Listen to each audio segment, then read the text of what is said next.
Should they be buying the dip? Well, buying the dip is a great strategy. On the other hand, Okay, well, say no more. We have a little bit of a video for you guys today. We have the options chain. Like I said, follow the gamma wave and see where it goes. We are going to be able to detect exactly what we have been building up to.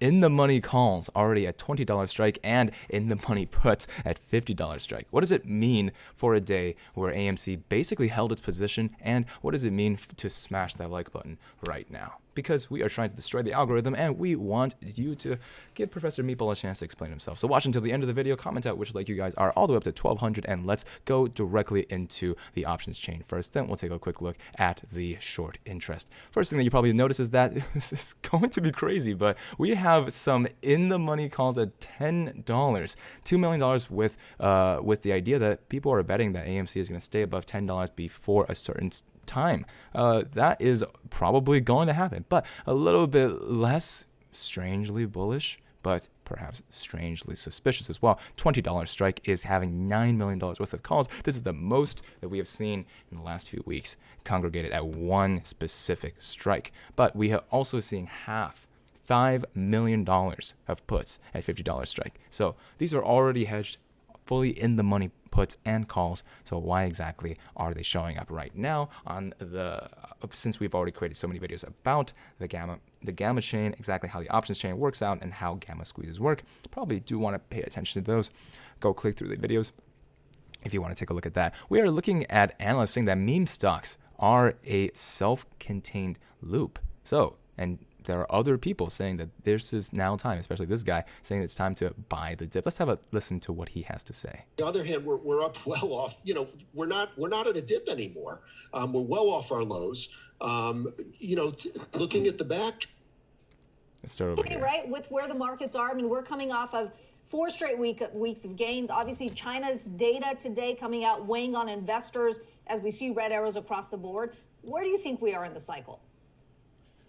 Good morning, Kiko. I think we're sort of in a part of the cycle where we have to be very careful about the hard landing. You guys just spent the last few minutes going over a series of indicators or a series of related stories that don't paint a good picture for the economy, and certainly will not be helped if the Fed continues to be on a path about fighting inflation, which I'm not suggesting that they don't need to be on that path, but it becomes inevitable.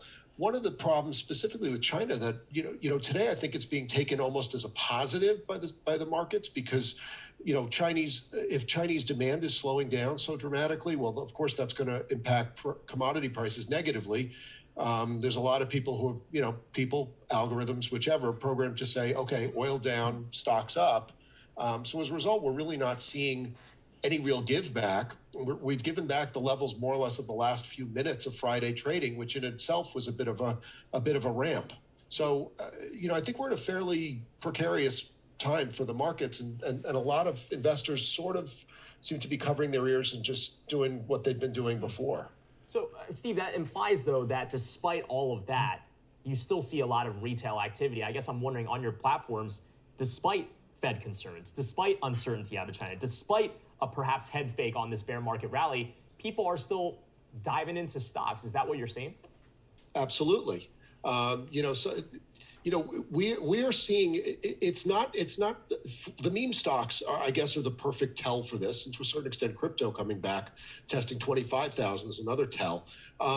The retail is back. We one of the most actively traded stocks on our platform, was MEGL, which went from like 7 to 250 and back down to single digits within the course of about a week. You have the HKD looniness, going from an IPO to over 2,500 and then large, giving back about 90% of it. So yes, what I'm seeing overall, and I keep finding the fact that I'm using this phrase over and over again, a lot of people are using the playbook, the 2020, 2021 playbook over again. It was a spectacular playbook for that period of time, but the rules of the game seem to be changing, and people, for now, the playbook is working, but people seem to be using the same playbook and expecting the same results.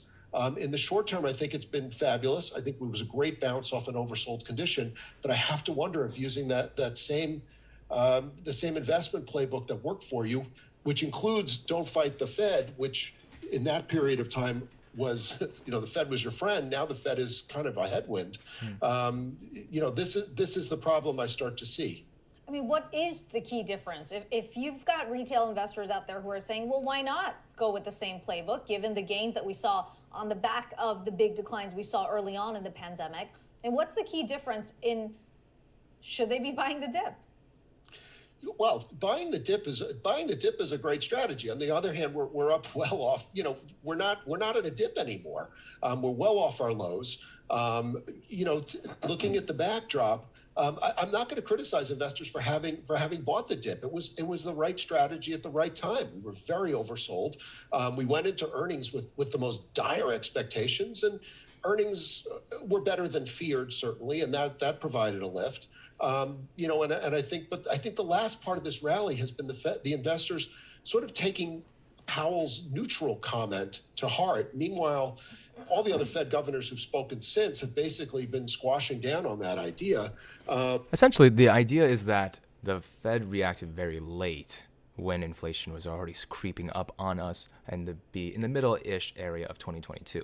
And that's the problem of reacting way too late, is that you don't know if you're late until a year and a half too late. However, at the same time, steadying your course and having a level of normalcy is a idea that can drive us in the right direction, which is exactly why now financially we are seeing a little bit of sense being made from the herd of people trying to guess what the temperature of the room is together, which is the stock market. But now you're in a momentum phase. And so investing just because of momentum, that becomes a bit trickier than trying to time the dip. The meme strategy worked great for whoever, the meme stock trading works great if you're early. It works terrible if you're late. We've seen that time and again. Those seem to have a shorter and shorter half-life in terms of success rates.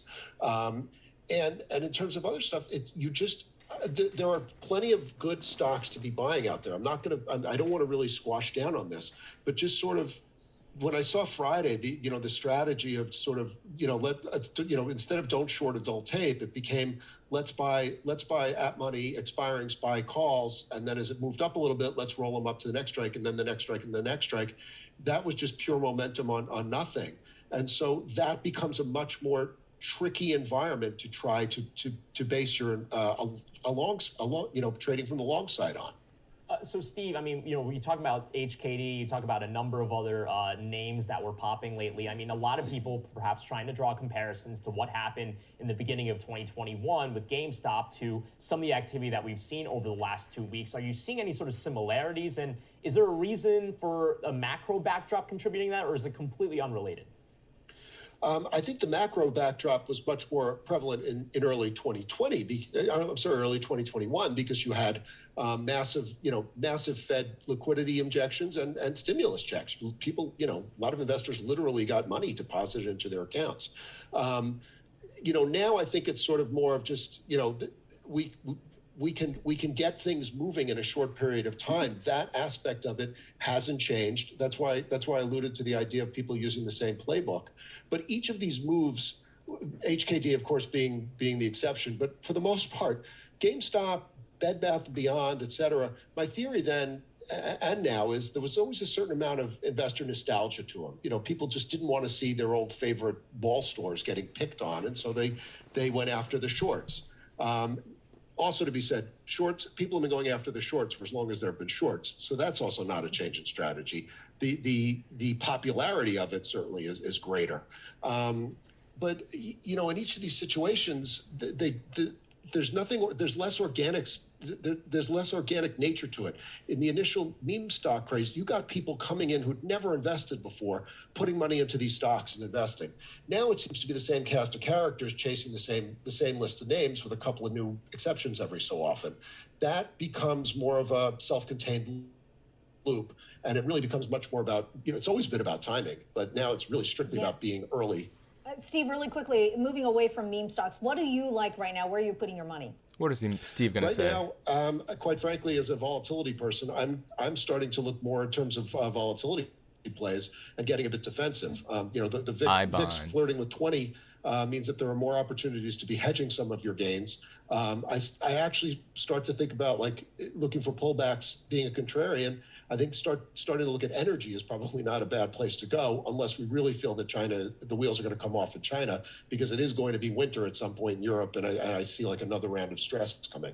But those would be the two biggest places of focus for me. Those are the two Okay, biggest Zoe. places of focus for this person, saying that people who have bought the dip probably did so for a good reason.